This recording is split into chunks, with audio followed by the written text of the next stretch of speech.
Hello, friends, and welcome to episode 635 of the Juicebox Podcast.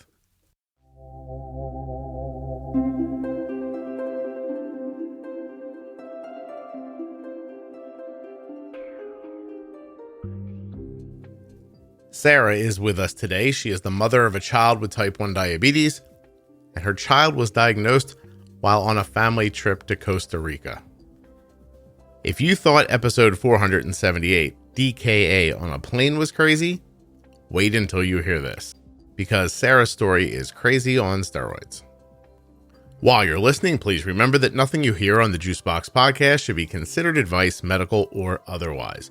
Always consult a physician before making any changes to your healthcare plan or becoming bold with insulin. After today's show, please consider going to t1dexchange.org/juicebox to fill out the survey. You have to be a U.S. resident who has type 1 or a U.S. resident who is the parent or caregiver of a type 1. This survey will only take you a few minutes. It can happen right there on your phone. And if you're interested, it may give you the option to be in trials in the future. t1dexchange.org/juicebox.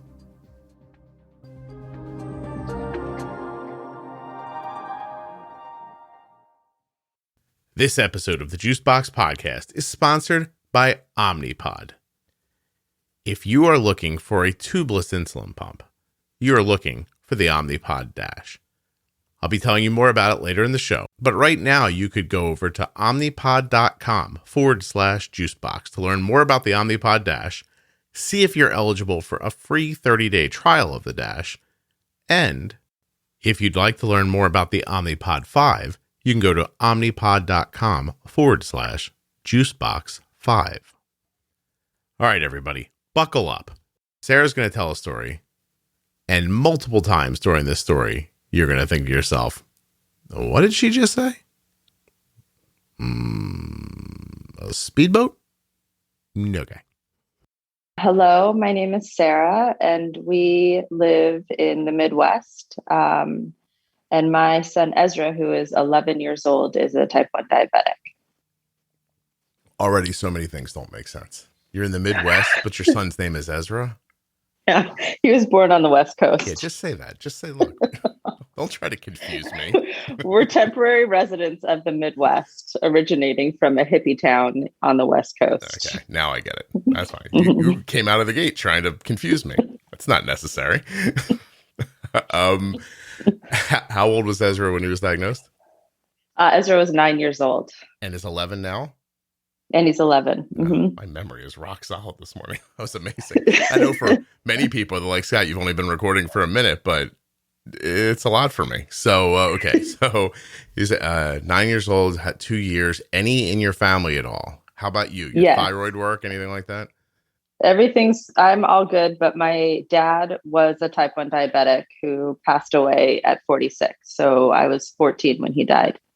These are the, I don't think I've ever said this out loud, but those are one of the hardest like backgrounds to listen to, is when a parent of a child, you know, in modern times has type 1, and then they say, oh, my mom or my dad had it, but it didn't go well.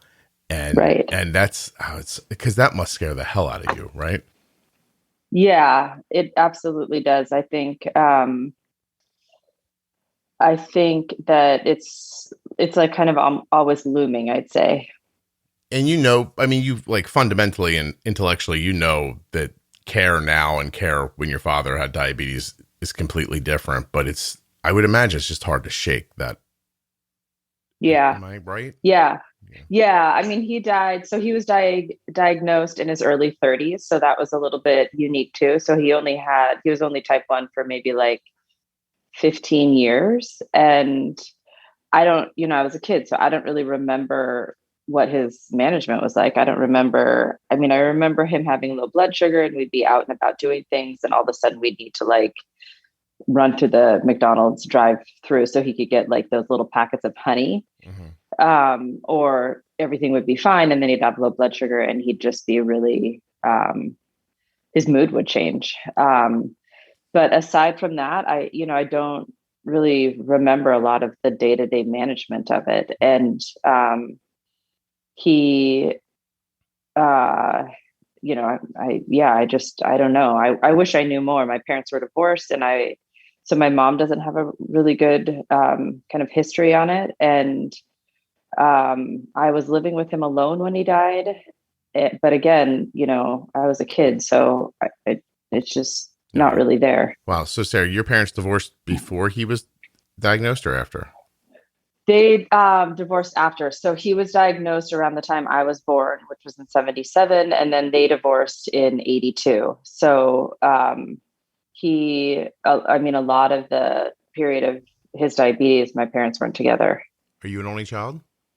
I have a sister who's a little bit younger than I am. Younger. And so when your parents divorced, you lived with your father? When my parents divorced, we both lived with my mom. And then, as I got a little bit older and I was in my teen years, she and I were having a lot of problems. And so I went and lived with him.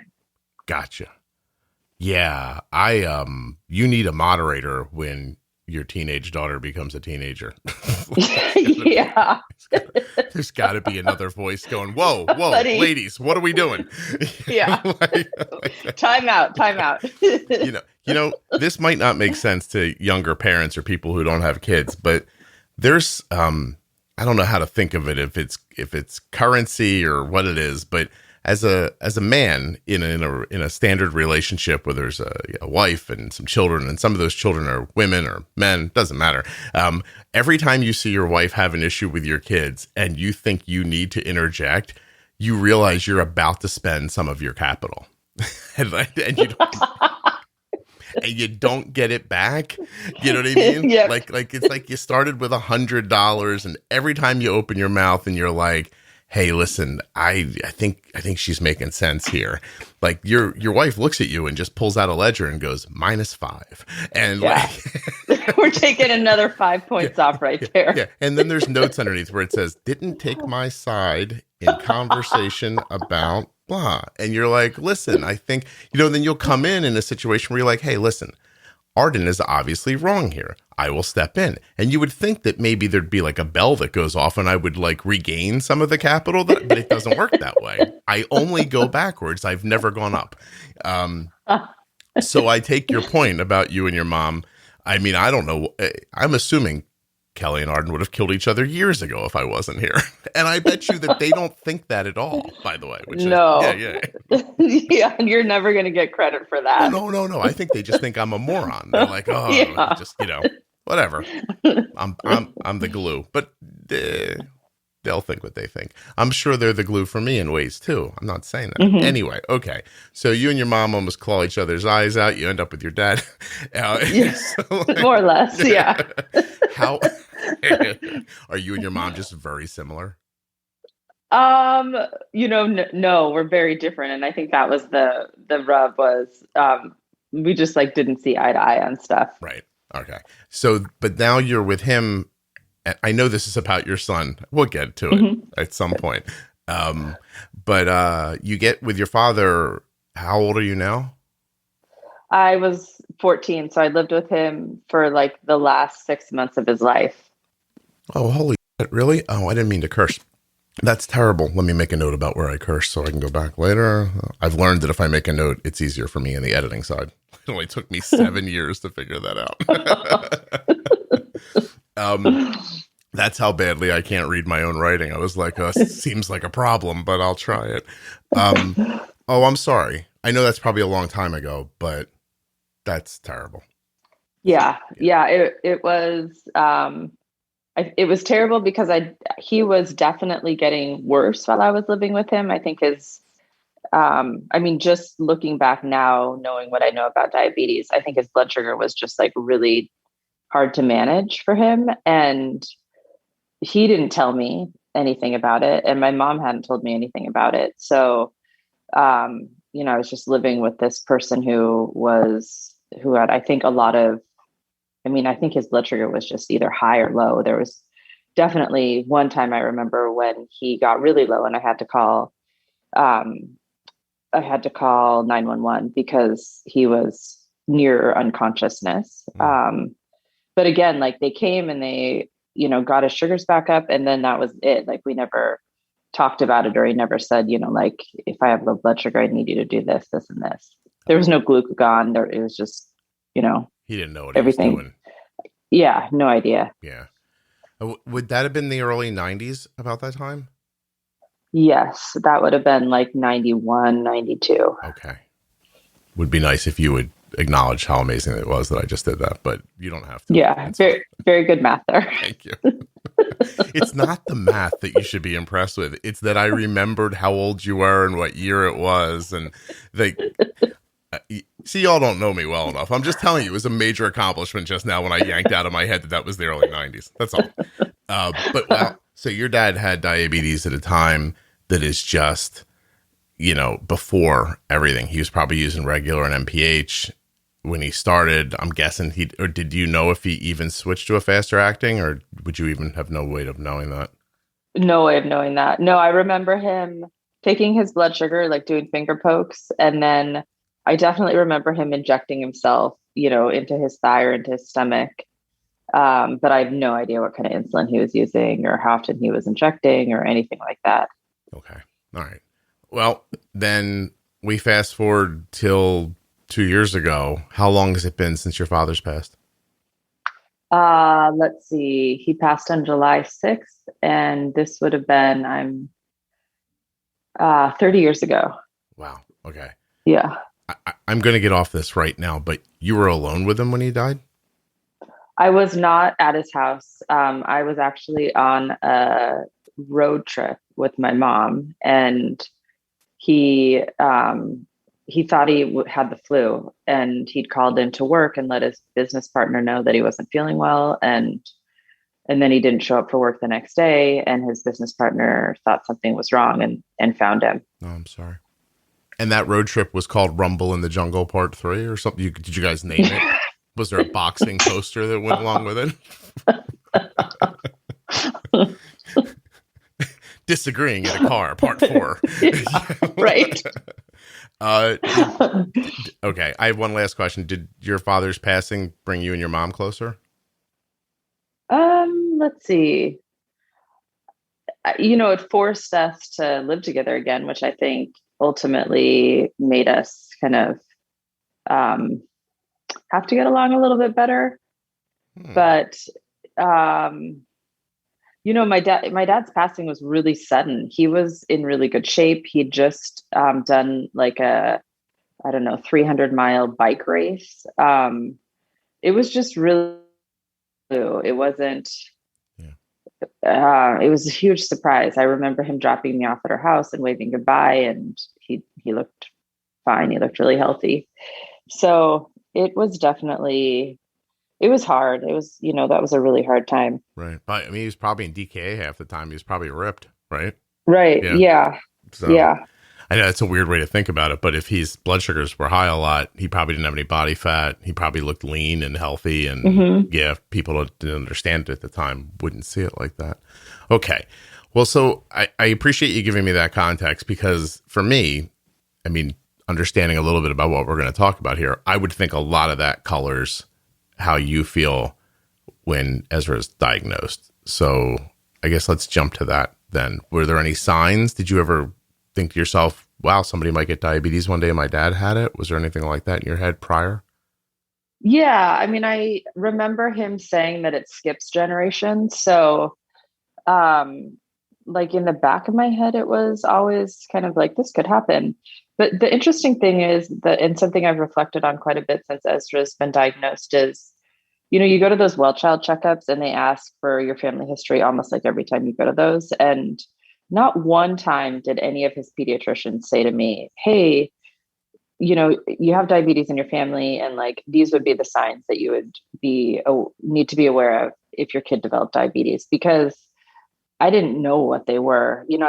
In my head, I had an idea of what diabetes looked like, and I didn't know to look for, like, my kid would be really thirsty and peeing a lot and lose weight. And, these would be the other signs and symptoms.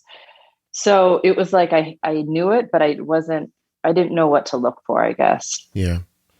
Do you think, you seem like a reasonable person, Sarah. I'm going to ask you a question. Not that other people, by the way, if you've been on the podcast previously and I didn't ask you this question, it's not because you didn't seem reasonable, but it just popped into my head. Do you think we expect too much out of other people? Like because of their professions? I do think that we sometimes expect too much out of other people. Absolutely. Okay. Oh yeah. No, I'm sorry. Go ahead. And I think because of our experience, as Ezra went into DKA so quickly, it just was like really rapid. Mm-hmm. I feel like it's one of those things that's pretty easy. Like, you know, we have all the markers. Like now when you take your kid to the pediatrician or whatever, they give him like a depression screening. That could be done for diabetes. Yeah. Just as easily, right? You could say to a parent like, hey, here are the 3 main symptoms of your child developing diabetes that you should look for. And it would be like a 2-minute conversation. Mm-hmm. So I don't know how that ends up happening if the diabetes, you know, American Diabetes Association has to make that a priority with the pediatric society. I don't know how, like, but because you're right. I mean, anybody who's got kids in the last at least 10 years knows that at every well checkup, the doctor's like, so how have you been? Like you just suddenly like they get real friendly with the kids and you're like, what are we doing now? Like, you can't date my child. Like, where's this going? Like, what are your interests? Like, oh man, what's up? Just hit him in the knee and look in his ear, you know? But then you realize pretty quickly, like, they're trying to find out if the kid's depressed. And right. I don't imagine that, you know, that wasn't something they always did. Like, so you're saying at the end of that, and has there been any, odd thirst issues? Have you lost weight recently? Mood changes, like stuff like that. I wonder if the thing that gets me about it is like, I think it's important. You think it's important, but how many kids are there in the planet versus how many of them get diabetes? And if we're going to screen for that, like what else are we going to screen for? Like, does your well visit become a 9-hour, 3-part interview at some point? Like, well, you know what I mean? Like, where do they stop, I guess, when they're when they're adding things? I'm not arguing against it. I'm just trying to think of it in a bigger way. Yeah, no, I can totally appreciate that. And I think, even if you just had that conversation with families that have diabetes in their family history, you could, reduce the number of conversations you're having, right? Like we know that there's some genetic component to it. So even that, right, would catch a bunch of families, but not like all the families. Yeah. I wonder if there's not like, do you ever use 23andMe or one of those services? I've heard of them. Yes. Okay. So I did it. My wife made me do it, if I'm being honest. It wasn't even I did it. Like, it was a Christmas present for me. Like, worst Christmas present ever. Like, I opened up a box. I'm like, what is this? She's like, it's a tube you're going to spit into. I'm like, oh, great. Merry Christmas. Because I'm adopted and she wanted to. Anyway, not the point. The point is that since I've used it, I opted into answering other questions. And every once in a while, I get an email from them. And it just asks like 10 or 11 questions. And it screens you for like this certain thing. And I'm like, as I was listening to you and thinking about the problem, I was like, that might be a good fix for this. Like, what if your pediatrician just sent out a link once in a while and you just click through some stuff real quick? And if it threw up a flag, they get back to you. I'm a genius is what I just figured out. Yeah, you just figured it out. Yeah, no kidding. Awesome. I'm being underpaid, Sarah. That's obvious. Okay, so what are the first signs for Ezra then?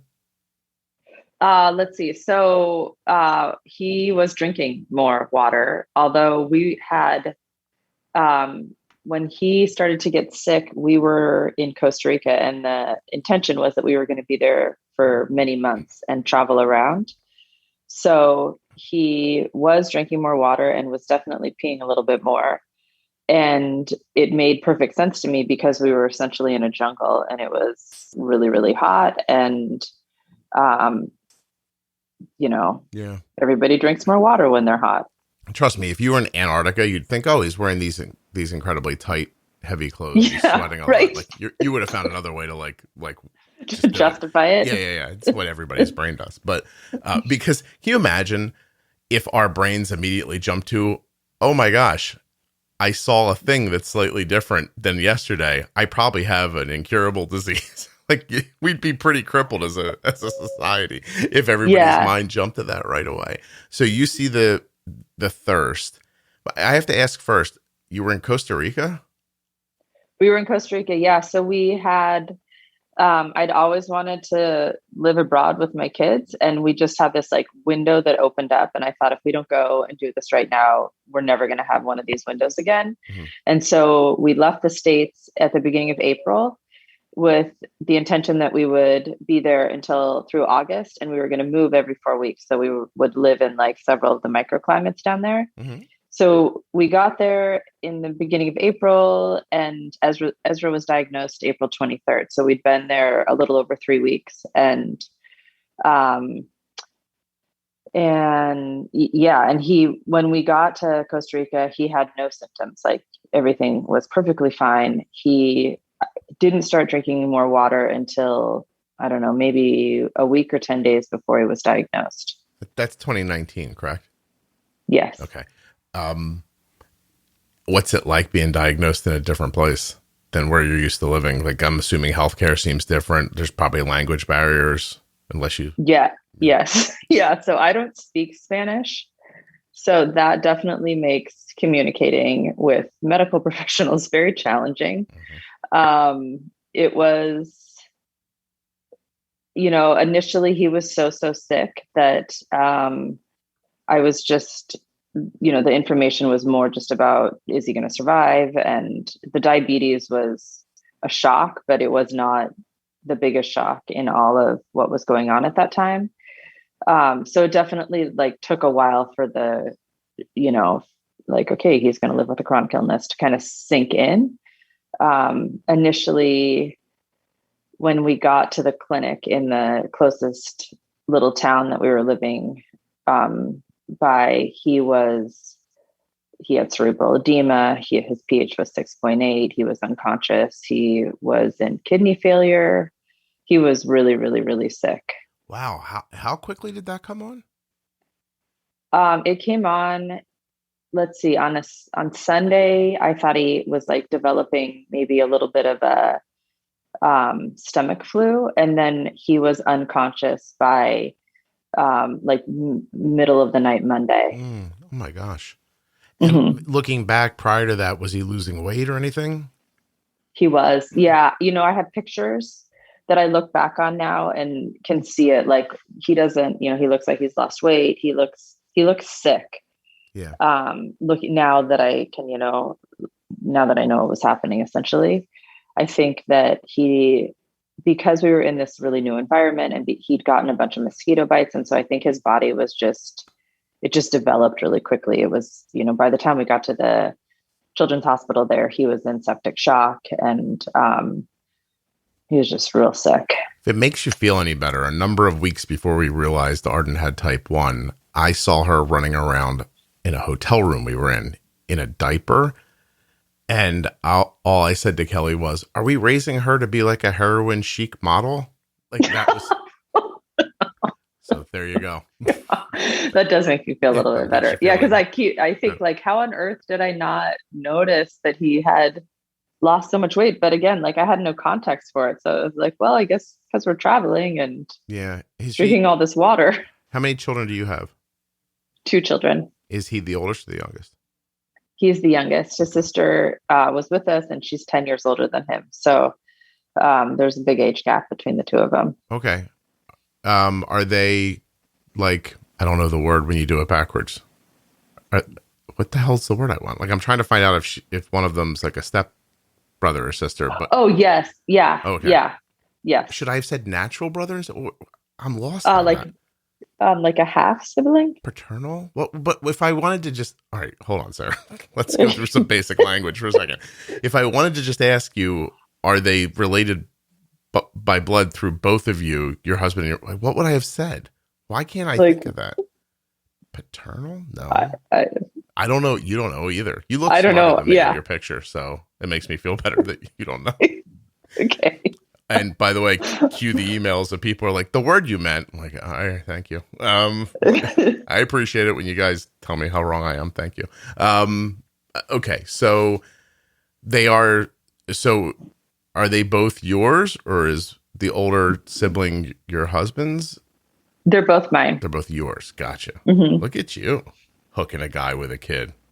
Easy. No problem for Sarah. Wow. Hey, that's a heavy. Listen, joke if you want. That's a heavy lift, right? Mhm. Yeah, I'm not making this up. Have you ever met men? They have a hard enough time taking care of the kids they made. You start tasking them with paying for someone else's kid. Trust me. It's a heavy lift. I know what I'm talking about. Stop it. Let's not pretend. Okay, so were you married prior? No. Yeah, gotcha. You just did that to make your mom mad. Yeah, it was another thing that I could really do to make her mad. I have no idea if I'm right or wrong, but it's just hilarious, so it doesn't really matter. Okay, so does she have any markers? Have you checked her since all this has happened? Yeah, she has no markers. Oh, okay, good. How long did you think he might die during that situation? How many days until you felt more comfortable with his outcome? Oh, it was a lot of days. Like initially when we got there to the children's hospital, they said he wouldn't make it. They said, actually what they said was, when I got in there, they said, doctor, the ER doc was like, if you're a person of faith, you need to start praying. And then they said that, it was just like a matter of waiting to see if his pH came up. And then once it was clear that he was a little bit more stable, they said he would probably live, but he was going to have extensive brain damage. Oh, which was very, very scary. And then it was probably 3.5 weeks, maybe 3 weeks. He was in the ICU for 4 weeks. So at about 3 weeks, it became relatively clear that he was definitely that he was going to live, and that he was probably not going to have extensive brain damage. Like at that point, he was able to squeeze our hands, and oh my gosh, he was semi-conscious some of the time, and responsive. Like I could tell his personality was still in there, and but it was a while. I mean, it was definitely, there were weeks of every day going to the hospital and just not knowing what was going to happen that day. You have to know that this is one of the moments where I think maybe I should know more about what we're going to talk about before we start. As I laugh through the first 25 minutes and then you tell me that, I'm like, oh, there's a striking tone shift, isn't there? Sorry. How many times during those 3 weeks did you think, I really wish we didn't come to Costa Rica? I mean, oddly, I felt like he was in really good hands there. Okay. And so it was hard to be there mostly because of the language barrier. And, we didn't have like our community, our people, but I felt like he was in good hands. I had a lot of faith in the doctor that had taken his case over. I think, the doctor, his name was Dr. Perez, and he really took Ez under his wing, and I think felt pretty challenged by Ezra's, like he kept saying Ezra's medical presentation is challenging, but I think he was really enjoyed treating Ezra. And so the medical system down there is so different, and just the way that people relate to one another is so different. It was like very comforting sometimes to be in that country because people are so warm and supportive and loving. I see. That I would go to the hospital and there would just always be people around, and people, like very caring people. So I tried not to think about why are we here and why are we not in the States? And it would be so much better if we were in the States, because I just we couldn't get back to the States at that point. So it just felt like my energy was better served just to be really present to Ezra and like helping him heal and survive. Well, I want to, I'd like to say that just in case I came off wrong, what I meant is that like that exactly everything you said, like, not that it was like a place where they're like, oh, medicine, what's that? Like, but that just that you didn't have people with you, the language barrier, like being far from home, like that kind of stuff. But it sounds like you handled that part really well. They knew he had type 1 immediately, right? Like this length of time was because of how severe his DKA was.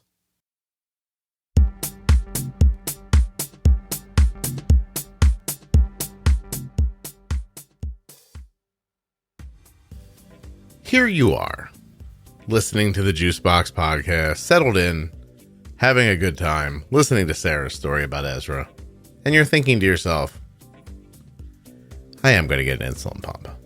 I definitely am. I'm going to get an insulin pump. I don't know what kind of insulin pump to get, but I'm going to get an Omnipod. Omnipod.com/juicebox. That's where you go to learn more about the Omnipod DASH. That's it. That's all you really have to do.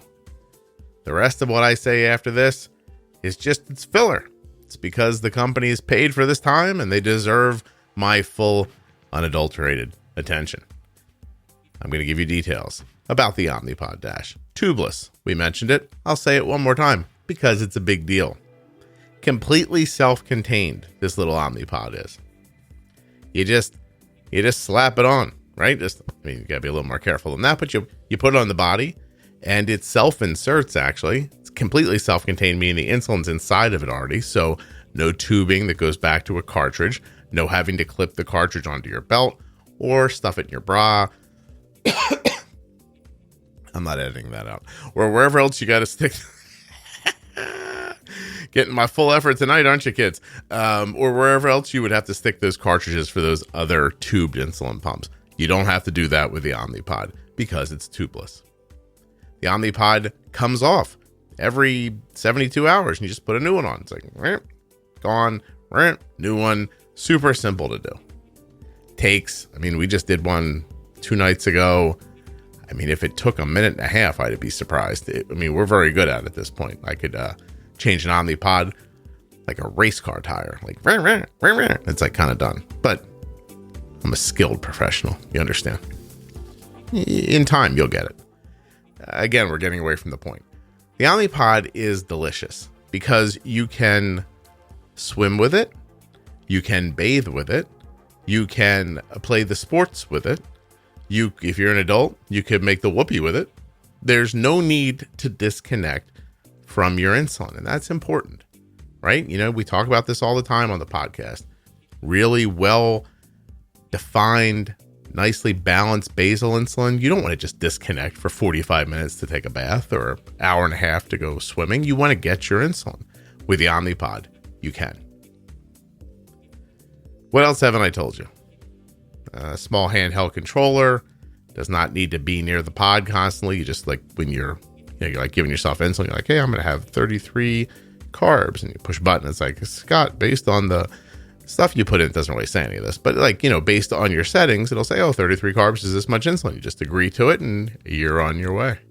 The minute you push the button actually and agree to the insulin, you could take the PDM. That's the personal diabetes manager, the little handheld device. It's going to look like a little Android phone for the Omnipod DASH. Anyway, not the point. As soon as you send the signal to the pod, you could take the PDM and shoot it to the moon if you wanted to. You'd still get your bolus. It's lovely, really. My daughter's been using an Omnipod every day since she was 4 years old, and she will be 18 this summer. I am being completely honest when I tell you that the Omnipod has been a friend to her, and I believe it may be to you as well. Omnipod.com/juicebox. If you heard about the Omnipod 5 and you'd like to take a look, Omnipod.com/juicebox5.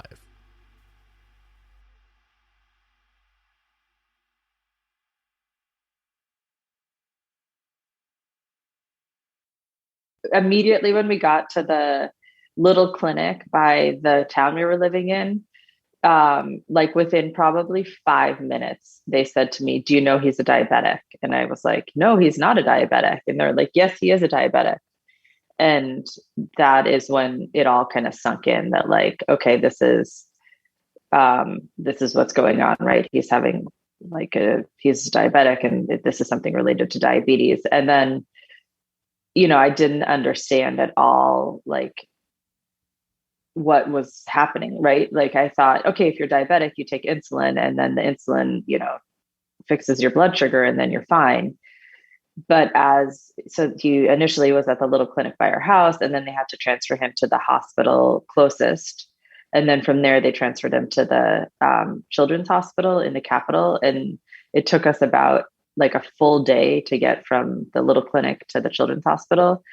And I talked to several doctors, in the meantime between hospitals, and they all kept kind of just like, re-explaining it to me. Like, he's in DKA. This isn't something that you can just like pop it back out of real quick.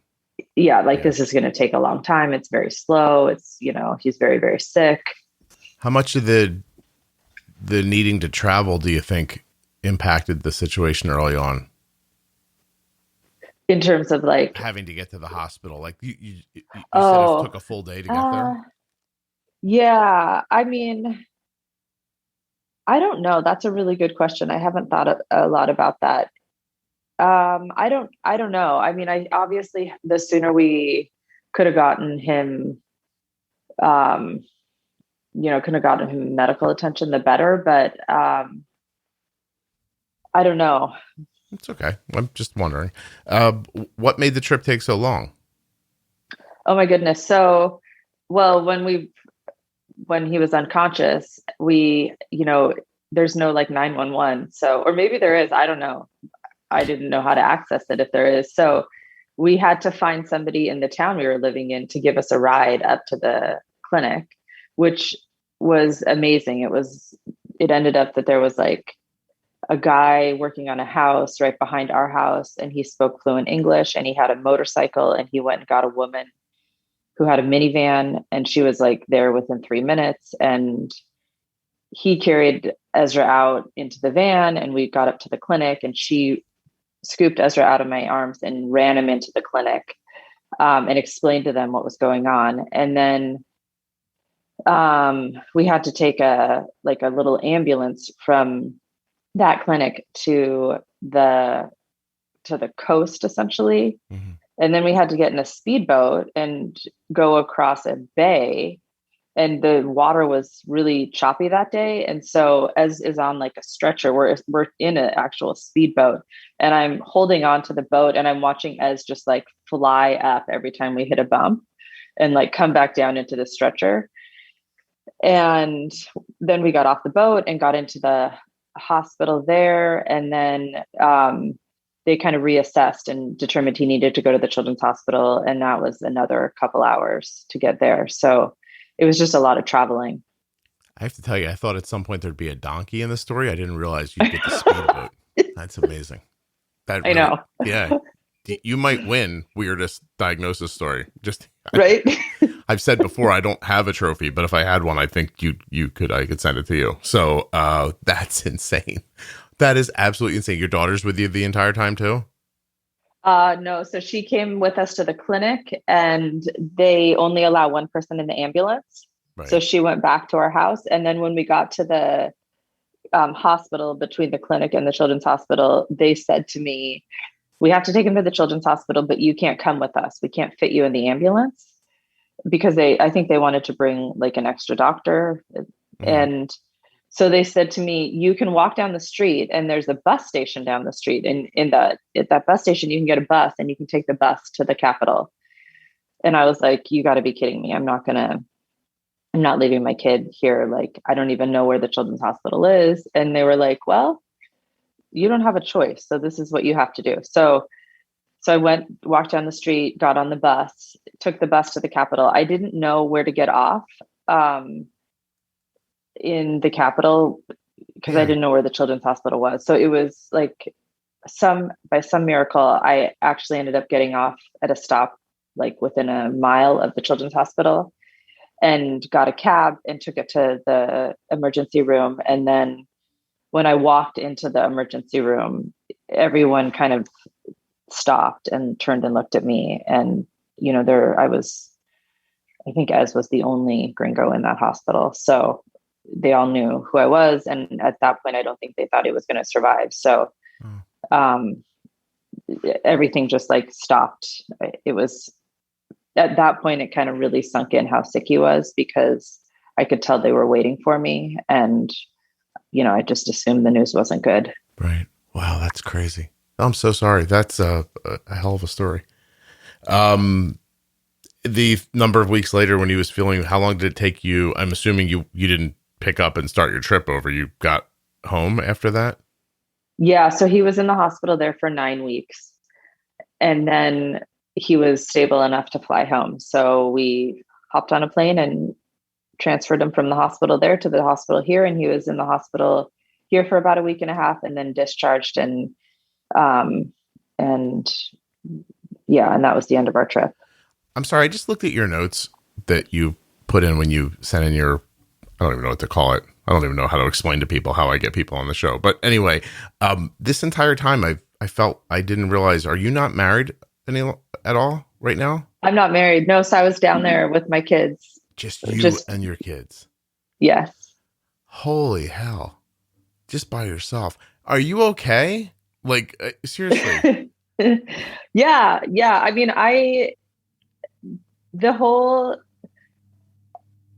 obviously this was really, really hard, but I really thought we were going to lose him. And then I really thought he would survive, but he wouldn't be like the kid that I'd known. And he is thriving. And I feel so fortunate that he's alive and well. I'm okay. I mean, he's he's a really strong personality. He's a really strong spirit. He always has been. So because of that, I think, of course he would survive something like this. He's a fighter, but yeah, we're doing good. Change your perspective on life at all? 1,000%. Yeah. Do you like paint in your garage now and don't wear shoes and stuff like that? Or where did you? Don't sweat the small stuff. Yeah. Yeah. Just life is short. Nothing's guaranteed. The connection, I think there was like maybe 15,000 people praying for him. Prior to him getting sick. I wouldn't say that I was a religious person. And then when he got sick, and, Costa Rica is a Catholic country. So there was a chapel in the hospital, and just a lot of the most of the doctors and nurses down there would always tell me, like, we're praying for him. We're praying for him. Mm-hmm. And it was just amazing as people back home heard that he was sick, just the outpouring of like love and support. And I have a friend who has a connection to most of the Catholic communities on the West Coast and a lot of the tribal Catholic communities. And she had thousands and thousands of people praying for us.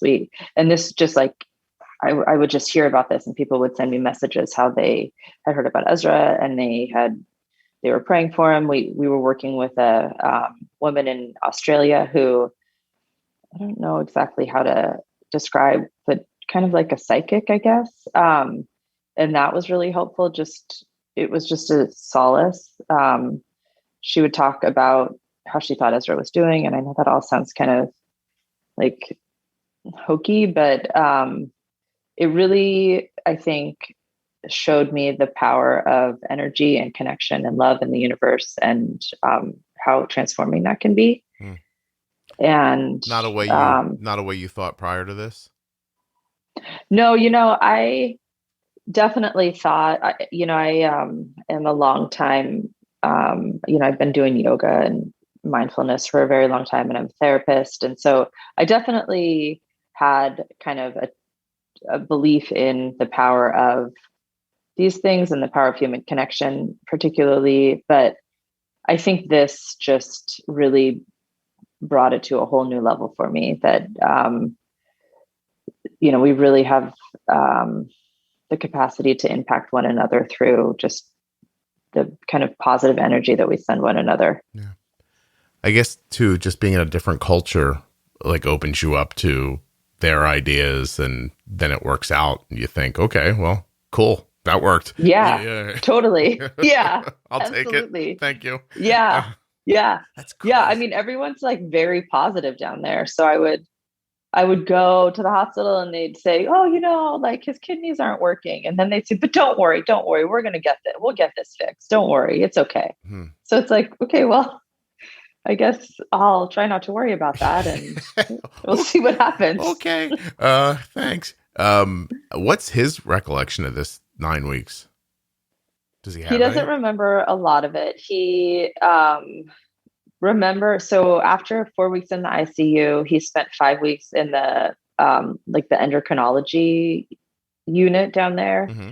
because when he was in the ICU, he developed a really large, essentially a bed sore on his back, and it required like a wound vac and like surgeries every few days. So that really kept us in the country longer. I think if that wouldn't have been the case, things would have progressed a lot quicker. But he remembers that period a lot, and he not fondly, Yeah. yeah, it wasn't fun for him. 9 years old. Wow. Okay. How are things now? Like, you're home, right? We're home. Yeah. So you've been here for quite some time. How does he manage? Actually, what did they give you there, and what do you have now? Sure. So there they gave us, let's see, we had long acting and short acting, all injections, no, and I think just like we were just doing finger pokes. So it was pretty basic. And then when we got home, we kept doing that. I think he got a CGM right away. We got the Dexcom pretty quick after we got back to the States. And then now he's on the T-Slim and the Dexcom, and that's been great for us. Is he using their algorithm? Yes. Yeah, the control IQ. Yeah. Yeah. And you're from California, right? Like, you have a California accent. I don't know. I'm from Washington State. Washington State. It's the same thing. Like that side. I get you. I know what you're West Coast. Yeah. Do you know what I mean by the way, what I mean by like California accent is like, you enunciate all your words and Yeah. pronounce things correctly, stuff like that. You sound like, I imagine we're all supposed to sound. I don't know. But okay, so West Coast, and you're in the middle of the country right now for reasons we haven't talked about, but it's not important. And he's using pumping now. And do you think that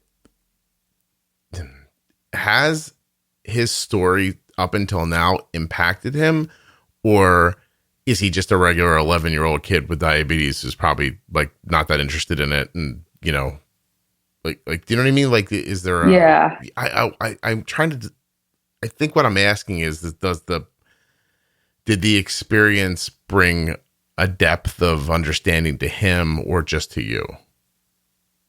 Gosh, that's a good question. I mean, I certainly have tried. My hope is that it is that way for him, because it was such a, big experience for him. But I think so. I mean, I think he has, he's not naive, right, to what life can send your way. And I do think that kind of shows. He has never really been, he's always been a kid that's been a little bit, he's just a pretty wild spirit. He always has been. So I would say that I don't know that he's burdened necessarily, but just that he's seen something that most kids his age haven't. I mean, honestly, most people haven't, right? Yeah. I wonder, because I find as my kids get older that some of the things that happened to us that I thought were so impactful impacted me or Kelly, but not them specifically. Like, it's just different sometimes when they're kids, like they don't see things the same way, or they don't have the same experiences. So things don't like impact them the same. Like, I grew up like incredibly broke. And so when something goes good for us, I'm like really impressed by it. I'm like, I can't believe we did this, Yeah. And my kids are like, this is our baseline expectation for you people. You understand that, right? Like, like it's, and I'm like, well, had you lived in a situation where in the absolute worst part of the summer, you hung a sheet between the kitchen and the living room to keep the cold air in the one room we could afford to air condition, you'd see how exciting this is. But they don't have that context. And so, I used to sleep on the floor in the room that we could afford to put a window air conditioner in the summertime. And my kids are just like, they don't have that experience, as one simple little example. So I was just wondering if he did. Do you guys ever talk about it, or is it kind of in the past? No, I really try to talk about it with him, just to keep filling it in for him. I think it's important that we talk about it because I want it to be, I want him to remember it, and not like the scary parts necessarily, but just like that this experience happened, and that it was obviously like a really big deal for all of us. Typically when we talk about it with his sister, and we'll just like tell stories. It's not the nitty gritty of like the medical stuff so much. There were just like 1,000 just wacky things that happened in that, time that we were down there. Hilarious things. And I know that probably sounds really strange given the severity of what was going on, but I mean, it was surreal, honestly, what was happening. So, we definitely talk about it. And, but I agree with you that like, this is all he knows. So like, this is just his life. And I've really tried to just make it as normal for us as possible, like not be overly anxious about his diabetes and not make too big of a deal out of it, because I just want him to feel like he gets to be a normal kid. What was his understanding of your father's life prior to diabetes? There wasn't really. I mean, I think now we talk about it a lot. Like aside from my dad being and Ezra being a diabetic and having that in common, my dad was, I think my dad and Ezra would have had a lot of other things in common. And so we talk a lot about like how great it would be if my dad were here, because my dad could, be with us and they could talk about diabetes and my dad would understand it, and they could go fishing together, which is something they both love to do. And they could go sailing together and all these other things. How do you, I'm sorry. Yeah. I didn't mean to cut you off. You can keep going. Well, I really steer clear from like, he died in middle age from diabetic complications. Cause I mean, Ez is probably going to live a long, happy life because his diabetic management's going to be a lot better than my dad's, and the technology is a lot better than it was in the 80s. So, right. No, I'm just like wondering, like, not that you would say it this way, but I mean, I don't know how a kid wouldn't hear, oh, I got the thing that killed my grandfather, apparently. Yay. Like, you know what I mean? Like, so I think it sounds like what you're doing is introducing that idea, not at all or very slowly. I mean, at some point you're going to tell him, I would imagine, but, I mean, I agree with, it sounds like you're doing it the right way, in my opinion. But I just was trying to figure out like, because people could get dramatic. You don't seem like that, but I could see somebody, Scarlett O'Hara, forearm on the forehead. Oh my God, Ezra, this is what killed my dad. Like, you know what I mean? Like I can see people, you don't seem like that, but some people are, and they kind of lean into that sort of stuff. But yeah, I don't see why he's too young, in my opinion, to put that on him, because the idea that this is a different world now, management wise, and your outcome is very likely not going to be anything like that. I don't know if he could hear that after you told him the first part. So it makes sense to me. What do you do for a living? I'm a therapist. Oh, see, you know how to talk to people. Are you working me right now, Sarah? Am I being manipulated? Yeah, this is actually a session. I'm going to send you a bill. Did Kelly send you? What's going on? Am I crazy? Tell me now. Can you imagine? That'd be, by the way, that'd be genius if Kelly did that. She doesn't care that much. That would have been a lot of effort.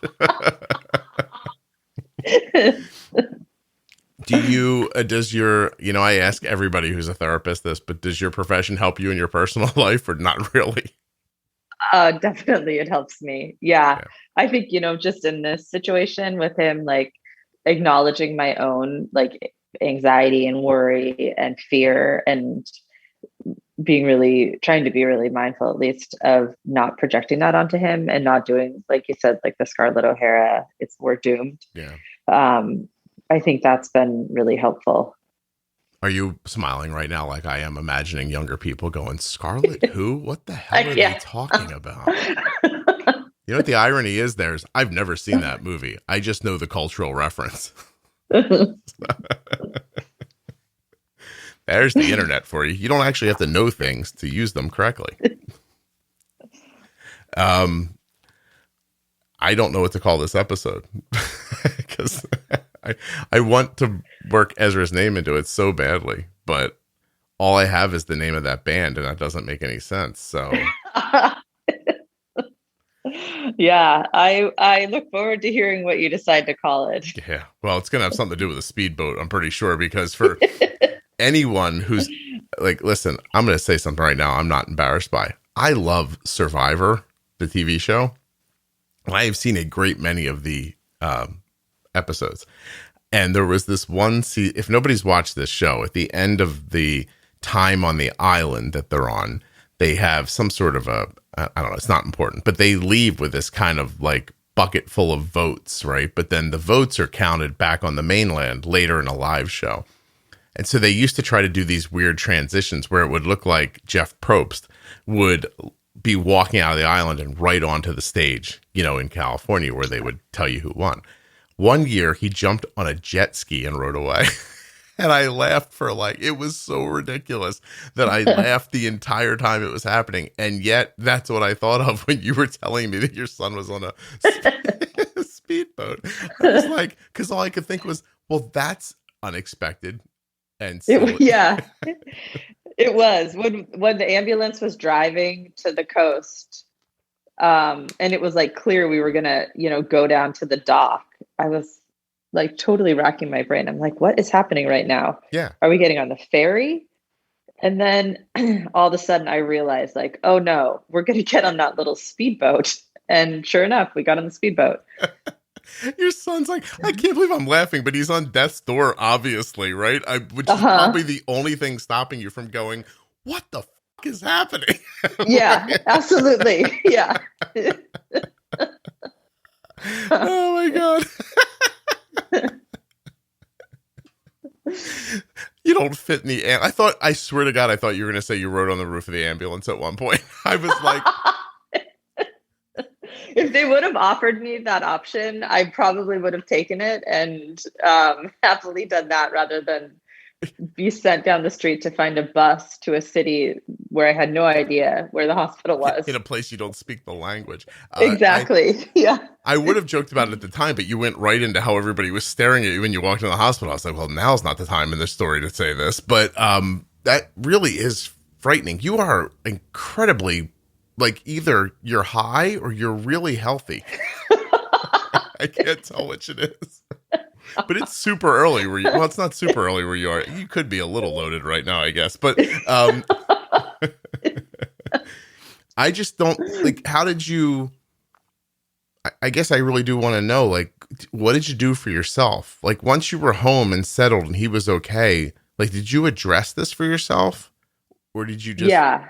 Oh, yeah. Yeah. I mean, I would say over the last couple of years, it's like kind of the I don't know, settling in and kind of dealing with the trauma has been a big priority for me. I have a really robust yoga practice, and I do a lot of kind of just sitting in meditation or mindfulness. I am a runner. I have a fantastic therapist. I have close friends that, I really can talk to and lean on when I need support. I have family in the area. My sister's just an amazing support system. My daughter's incredible.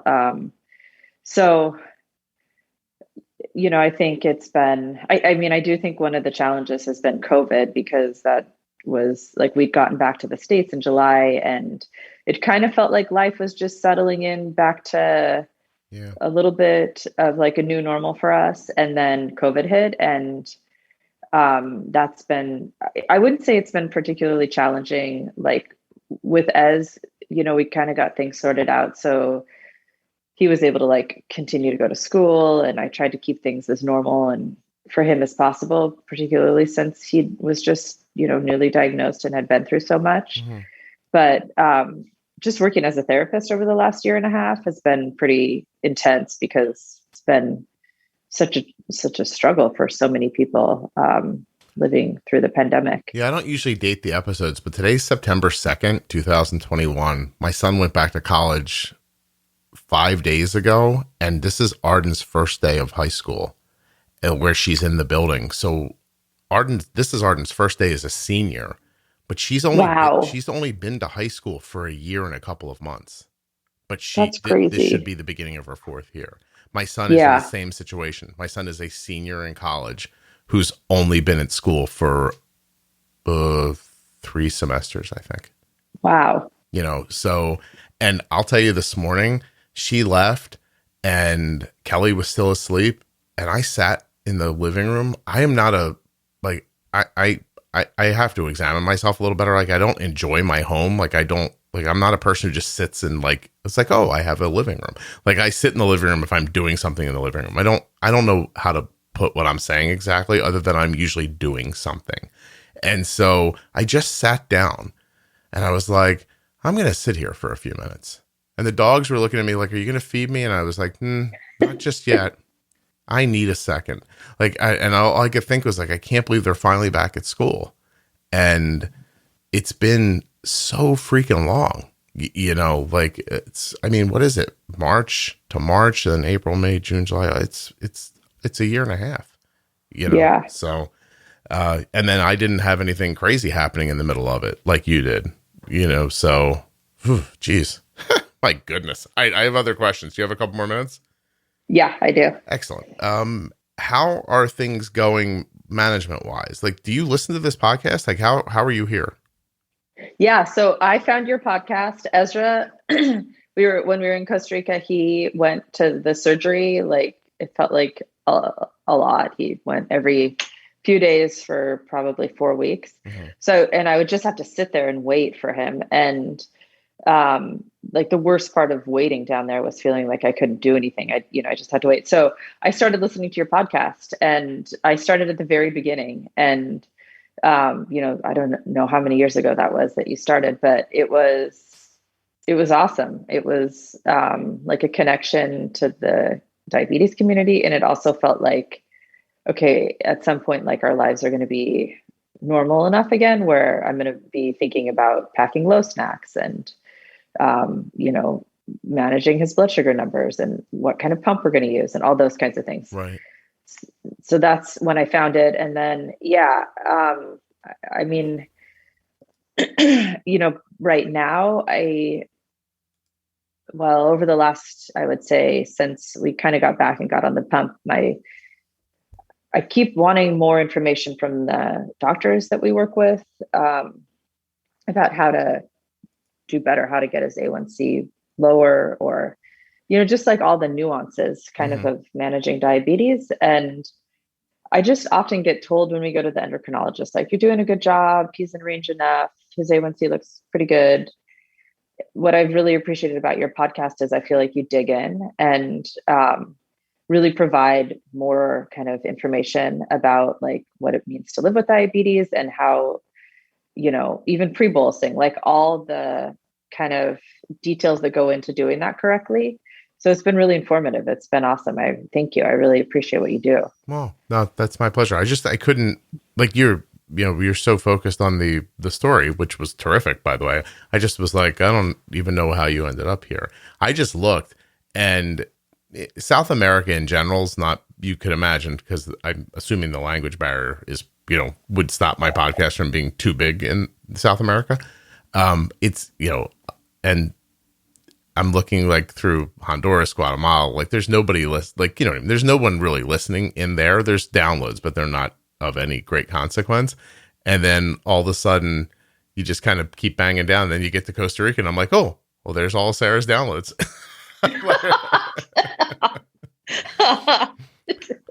I mean, it's you and somebody else, but I don't think too many people is what I'm saying. But that's really interesting. And I'm glad you just jumped on. Were you a podcast person prior to this? A little bit. Yeah. Enough Yeah. that I you thought think, to search there. yeah. I mean, I kind of knew like what I was anticipating what was going to happen was we were going to get, yeah. I mean, even this is true in the States, like you go, maybe your kid has DKA and you go in and you're in the ICU for a couple of days or whatever. And then you go home and they're like, here's a book and a phone number to call. Good luck. And, I kind of knew that was going to happen, or I thought that might happen. So I was really just like looking for more information. And I think what I also appreciated about your podcast is it's very just like, well, I mean, the scope of it's pretty amazing, but just, it's really easy to listen to you. Like you present it.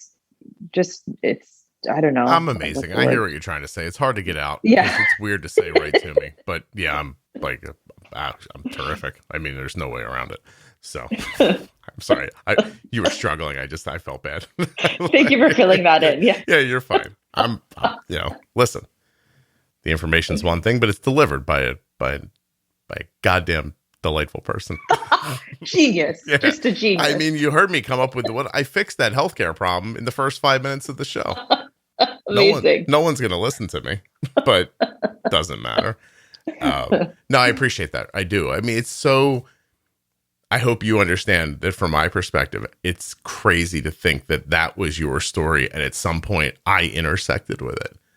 You know what I mean? Like that's a real, like, it blows my mind a little bit, honestly, joking aside, that I made a thing in this room and you were going through all that in Costa Rica and it found you. And it sounds like it was valuable for you. Like that's just crazy to me. So yeah, absolutely. It sounds obvious. Like, oh, you made a podcast because you thought people would hear it, and the internet, it works everywhere basically.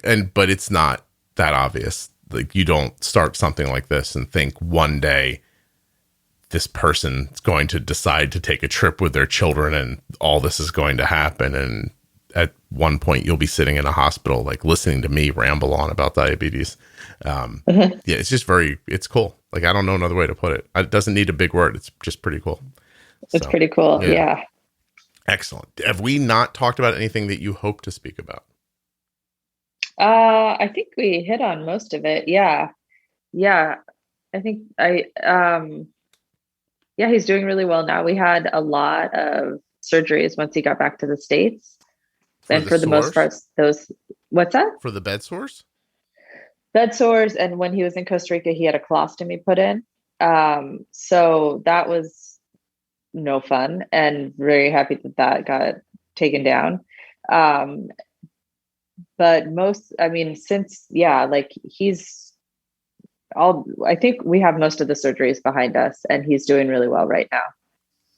You at some point had to wake your son woke up and you had to say to him, "Hey buddy, you have diabetes and you're crapping in a bag now."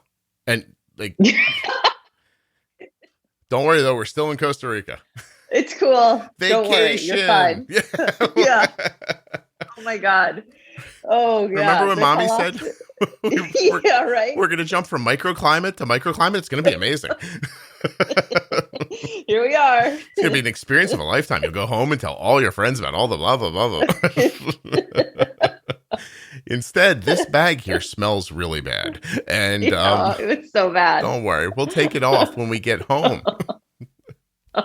Maybe. Oh, maybe. Jesus. Yeah. Well, you are the worst travel agent in the world, Sarah. Yeah, Ezra always tells me he's never going back. Like, that's fair. We won't go back. Yeah, I wouldn't think he'd even want to go to a warm weather climate. I know. Kid probably gets a little hinky when the temperature goes above 85. He's like, oh my gosh. And hey, he doesn't. I'm sorry. He doesn't have any other health. Hold on a second. God damn it.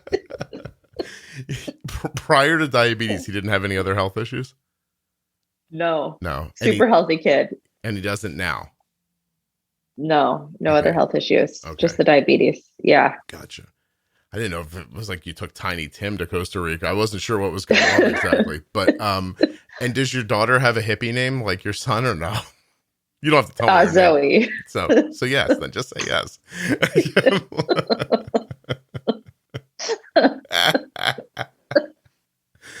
How far up in Washington? Like Seattle?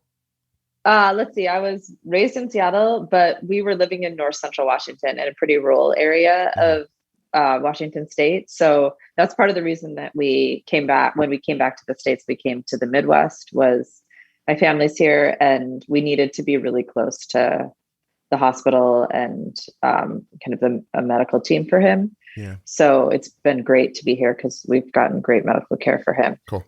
Have you ever reconnected with the healthcare workers in Costa Rica and told them how he's doing, or would that be hard? Yeah. Yeah, no, every year around the anniversary of his diagnosis, I exchange emails with the PICU doctor that treated him, Dr. Perez, Mm-hmm.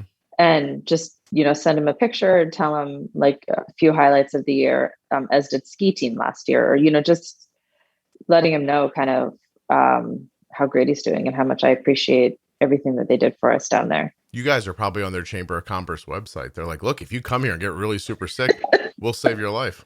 We can save you. Travel insurance. You don't need travel insurance. We got your back. I can see the headline now.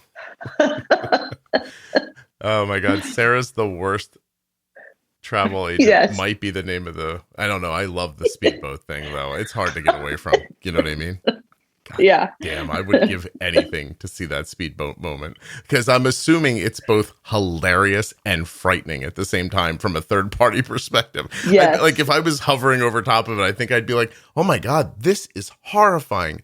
But look at that kid bouncing around on the speedboat, and that woman looks very confused. Like, Yes. holy crap. Yeah, I would say that was the majority of the experience once he got sick was like just like shock. And yeah, like here I am on this speedboat and my kids flying up and down. And the thing is like, for the folks on the speedboat with us, like this is perfectly normal. So no one's like making any big deal of the fact that he's, in the air 2 feet every time we go over a giant wave. Yeah.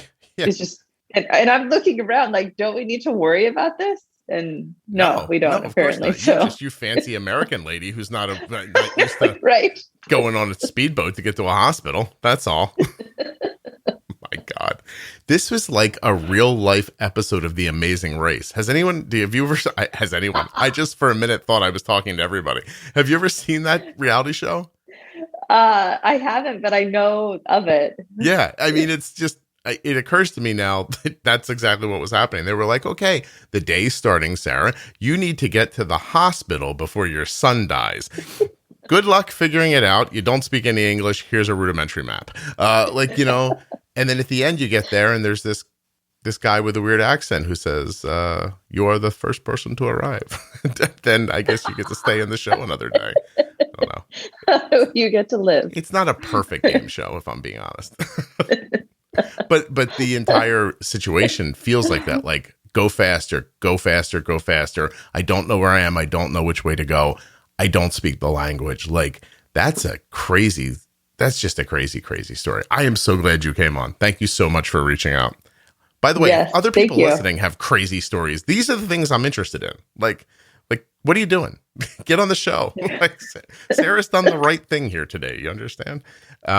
What did make you want to, I'm going to let you go in a second, but what made you want to do this? Partially to just raise awareness about DKA. I think, I know in the States, it's not as lethal as it is other places, but I had no idea what I was looking at. Right.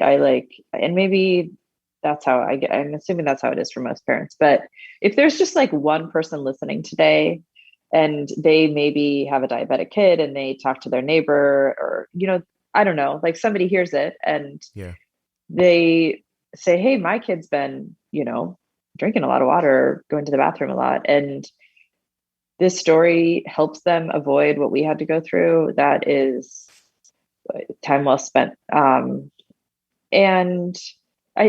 That's kind of, I think why I wanted to come on is I just feel like, I feel like we need to be more aware of DK. It's really, I understand. Yeah. Yeah, no, I do.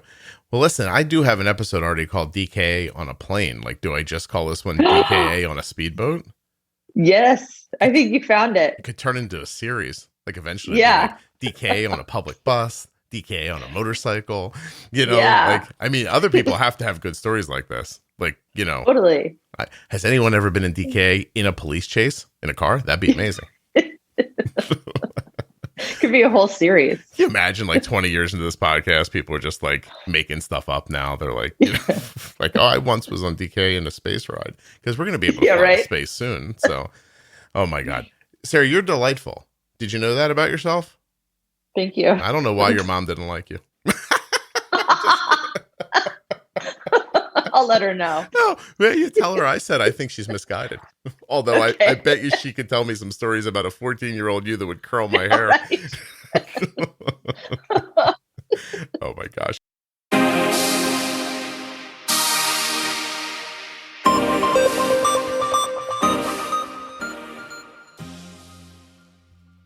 First, let's thank Sarah for coming on the show and telling that great story. And let me ask you, anybody listening, if you are somebody you love has suffered DKA on a strange mode of transportation, please send me a note. I'd love to have you on the show. I think we might have a series going here. We got DKA on a plane, DKA on a speedboat. I mean, anybody got something different? A boat, ferry, rocket ship? Anybody had DKA on horseback? Let me know. Oh, I'm running out of music. I'm going to do the rest of this after the music.